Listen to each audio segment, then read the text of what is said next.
জামাত এবার ভিন্ন ধর্মাবলম্বীদের বিশেষ করে হিন্দু ভোটারদের দিকে মনোযোগ দিয়েছে।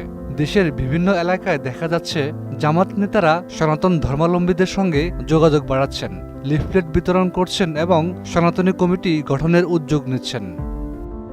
সম্প্রতি জামাত নেতা রফিকুল ইসলাম খান গণমাধ্যমকে জানান, হিন্দুদের ভয় দেখিয়ে লাভ নেই। জামাত ক্ষমতায় এলে হিন্দুরা নাগরিক হিসেবে সব ধরনের অধিকার পাবে। অমুসলিমদের সব ধর্মীয় উৎসব পালনে নিশ্চয়তা দেবে জামাত।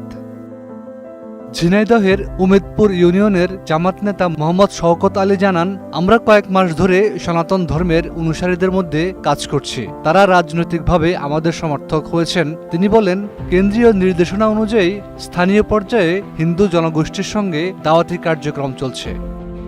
এদিকে খুলনার ডুমুরিয়া সপ্তাহখানেক আগে অনুষ্ঠিত হয় হিন্দু ধর্মাবলম্বীদের নিয়ে জামায়াতের একটি হিন্দু সম্মেলন। এমন ঘটনা অতীতে দেখা না গেলেও সম্প্রতি বিভিন্ন জেলা থেকে এমন কর্মকাণ্ডের খবর পাওয়া যাচ্ছে। এই পরিবর্তন নিয়ে প্রশ্ন উঠছে, ইসলামপন্থী দল হিসেবে পরিচিত জামাত কেন সংখ্যালঘুদের টানছে? তাদের অন্তর্ভুক্তি সুযোগ বাস্তবিক অর্থে কতটা আছে? এই প্রসঙ্গে জামাত নেতারা জানান, এটি সহ অবস্থান ও নিরাপত্তা প্রধানের আহ্বান। শৈলকুপা জামাতের এক সভায় অংশ নেয়া এক সনাতন ধর্মাবলম্বী জানান, জামাত নেতারা এসে বলছেন কোনো বিপদে পড়লে পাশে থাকবেন। তারা আমাদের মোবাইল নাম্বার নিয়েছেন, পাশাপাশি সাপোর্ট দিয়েছেন। আমরাও তাদের ডাকে সাড়া দিচ্ছি। জামাতের কেন্দ্রীয় সেক্রেটারি জেনারেল মিয়া গোলাম পরওয়ার জানান, গঠনতন্ত্র অনুযায়ী অমুসলিমদের সদস্য হিসেবে অন্তর্ভুক্ত করা যায়। তাদের জন্য মুসলমানদের মতো ধর্মীয় শর্ত নেই। তবে শৃঙ্খলা মেনে চলা, রাজনৈতিক সিদ্ধান্ত বাস্তবায়ন ও দেশপ্রেম বজায় রাখলেই সদস্য হওয়া সম্ভব বলেন তিনি। তবে নেতৃত্ব পর্যায়ে ভিন্ন ধর্মাবলম্বীদের সুযোগ নেই বলে স্বীকার করেন গোলাম পরওয়ার। তারা তাদের সম্প্রদায়ে নেতৃত্ব দিতে পারবেন, কিন্তু মূল জামাতের নেতৃত্বে নয়।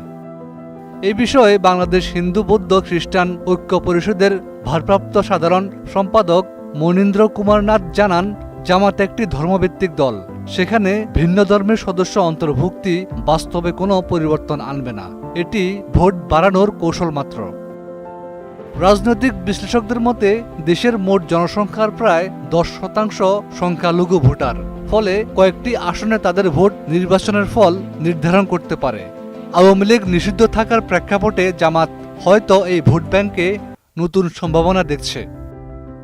জামাত অবশ্য বলছে এটি ভোটের রাজনীতি নয়, বরং নাগরিক অধিকারের প্রচার। তবে বিশ্লেষকরা মনে করেন, বাস্তবে দলটির গঠনতন্ত্রে নেতৃত্বে ভিন্ন ধর্মাবলম্বীদের সুযোগ না থাকায় এই উদ্যোগ আনুষ্ঠানিক অন্তর্ভুক্তি হলেও কার্যকর অন্তর্ভুক্তি নয়।